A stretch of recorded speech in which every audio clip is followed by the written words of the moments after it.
I'm Adam from Inflectra. Do you have trouble managing your software lifecycle? Is it taking too long to take requirements, build test cases, write code, put into production, identify risks? Well, I've got the solution for you, Inflectra.ai. It's awesome, and it will turbocharge your productivity. Let me show you.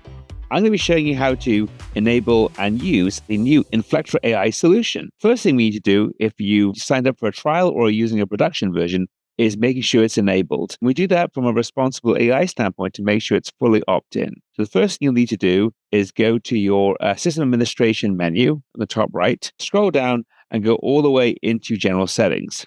From general settings, scroll down and you'll see the section that says Inflectra.ai. Just make sure that's set to yes, it's enabled, and hit save. Now this will then enable the AI for all of the different products in your instance. However, there's a double opt-in required for safety, so you will need to also enable it at the product level as well. To do that, choose the product you're going to be working with. I'll be working with Library Information System. Go there, and then I'm going to go to View Details.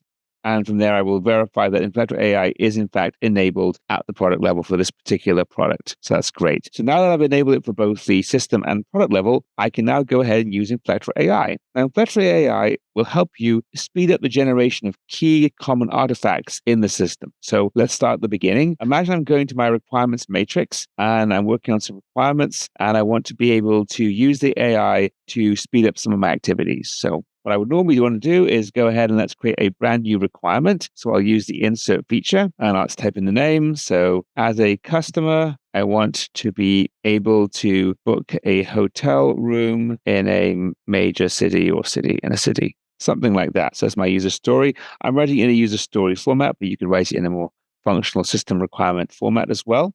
You can tell Inflectra.ai is enabled because in the top right, you'll see this new little icon with the colors that's animated. Click on that. It's going to bring up the Inflectra.ai sidebar. And that sidebar will show you all of the actions that are available for this particular screen that you're on and this particular artifact that you're on. In this case, there are 3 actions: create test case, create tasks, or identify any potential risks that go with it. So that's great. One thing to bear in mind is that depending on the type of requirement, you may also see a 4th type of action as well. So let me show you how that works. Let's say we change this requirement from a feature to a use case, or in fact, any type of requirement that supports scenarios. Hit the save button. And guess what? You can now see a 4th item, generate BDD scenarios from this requirement. So let's try each of these in turn. So the first thing we'd often want to do is we've got a brand new user story or requirement. Let's generate a scenario to go with that. So hit the button. It's now contacting the large language model or LLM, and it's taking the name of the requirements and potentially, if you have one, a description. This description is empty, so it's obviously not doing that. I will scroll down and you can see it has generated a sample BDD scenario for my requirement. Now, in this case, I don't see any syntax highlighting, but that's easy enough to fix. I can go into my library of Spira apps and I can turn on the Spira app for BDD right here. I can then go back to my requirement and now it's syntax highlighted. Perfect. So I've now got a requirement with a scenario. Depending on the requirement, you might get one scenario, you might get multiple, depending on the nature of the requirement. There's one I did earlier about booking a flight. So you can see that also generated a nice scenario as well. So let's go back. So we've now got a BDD scenario. What about how do I test this scenario and this requirement? Well, that's easy enough. I can go to test coverage tab and write test cases. Using the power of Inflectra.ai, I don't have to do that anymore. I can now go into the AI and say, make me some test cases. So it's going to take the name and description of my requirement. And with that, it's going to generate some test cases for me. And it's doing that by going out to the LLM, the AI engine, and generating them and then bringing them back into Spira. When it generates the test cases, it will include steps and any other information. One thing to also note is that because this requirement has now been modified by AI, you will see it automatically added this tag that says AI augmented. That means that the requirement has been changed in some way by AI, so it's partly synthetic. You can see here we've created a bunch of different test cases. It lists them all out right here. I click on the links like that, very easy to do. Or if I want to see them all in the grid, I can also go to my test coverage and see them right here. And if I close the sidebar, you can see it expanding them out. So we've got a nice happy path case and we've got some exception cases. So basically 1 happy path and 9 exception cases. So let's go ahead and look at the happy path first. Verify a successful hotel booking. This is my test case name. And down there, I've got a series of steps. So there's about 5 or 6 different steps. Navigating to the web page, selecting a city, choosing a hotel, selecting a room, providing some dates, confirming the booking, and it's giving me some sample data. So this is a really nice, well-formatted requirement with a series of steps. Let's look at an exception case where it wasn't successful. I like verify failure due to missing details. And there we'll go down here and we'll see the same thing, a series of steps to reproducing a potential issue where there's no availability for the dates selected because something is missing. So there we go. 2 sample test cases out of the ones it generated. Now, you might say, what if I've got a test case already that doesn't have any steps?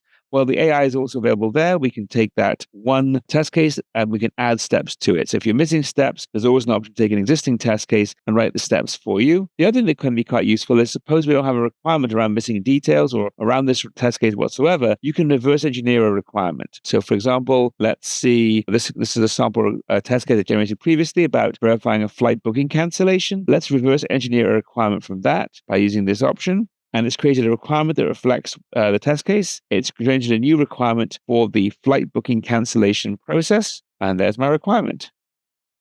So that's perfect. That is now generated for me, a AI-generated requirement. So just to be clear, you can see that anytime we create something as well, we do tag it as AI-generated. So that way, if it's AI-augmented, it means it was written by a human, and then AI has enhanced it. If it was generated from scratch by AI, it is marked as AI generated. So that's really cool. So I can generate test cases from requirements and requirements from test cases, and I can generate steps and I can generate BDD scenarios.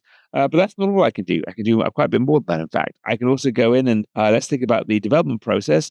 I want to develop this new piece of functionality about hotel booking. Let's create some development tasks as well. That's nice and easy. It's gone ahead and it's going to be creating some tasks for me. And it's developed about 8 or 9 different tasks. They're listed right here. It's going to include analysis tasks like analyze requirement, identify the data entities, design the UI, create a database schema, develop the various pages, verify, integrate the booking system and the payments, all right here. So let's go to task progress and let's see exactly what we have. We have under here a series of different tasks. Let's pick one of the ones that's going to be more code-driven, and let's say it's going to be develop the city selection feature. That's the feature where you would choose how you select a city in the hotel booking. Let's go to overview, and you can see here we've got a nice description, implement the feature to allow customers to select a city. Click on the other ones generated to see the same thing.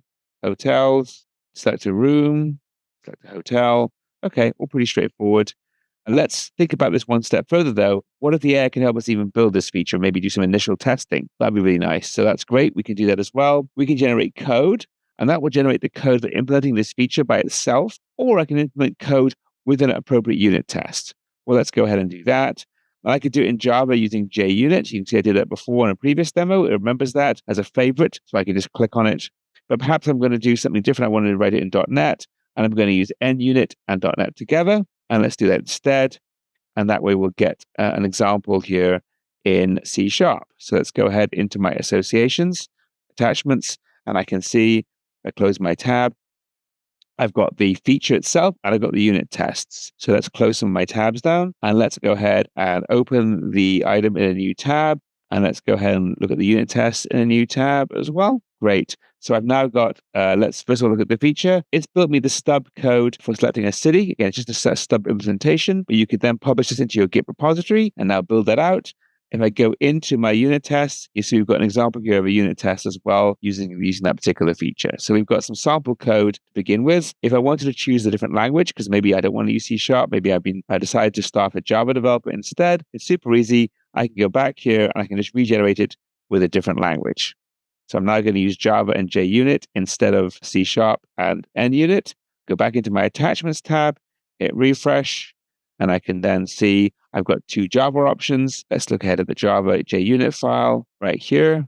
And now I've got a Java class with using JUnit, and it's got some tests built into it. So that's amazing. That's a really good time saver. So really in about 2 or 3 minutes, I have generated from one single requirement scenarios, test cases, test steps, reverse engineered requirements, and written tasks and the unit tests and code to go with that. But there's one more thing that I think that's really important is we've got this brand new feature, and this is to do with hotel booking and reservations. What about how do we identify any potential risks that go with this? Because this is an important feature for our business. And if things don't work correctly, we could have unhappy customers, which will be a problem. So I can go into my AI, again, back to this new requirement. I can go back to my AI engine. I can also identify what potential risks could exist related to this new requirement.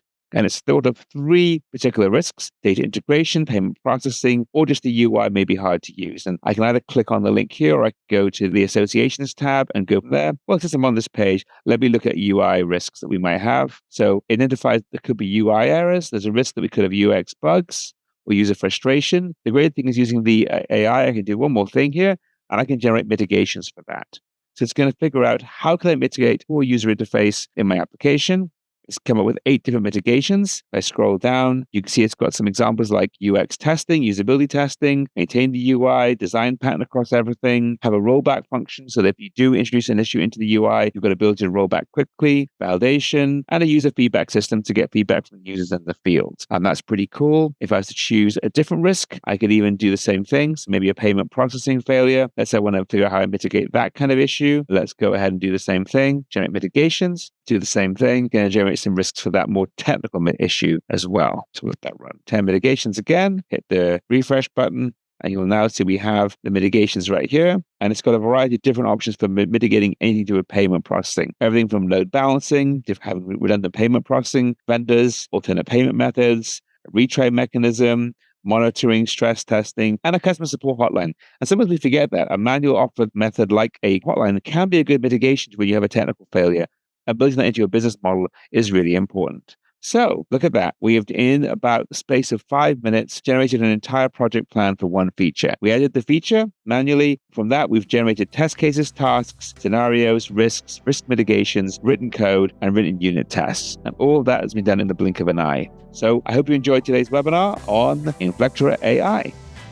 Thanks for watching today's video. I hope you enjoyed it. And remember, all of our trials now come with free Inflectra.ai. So let's get started for a trial today.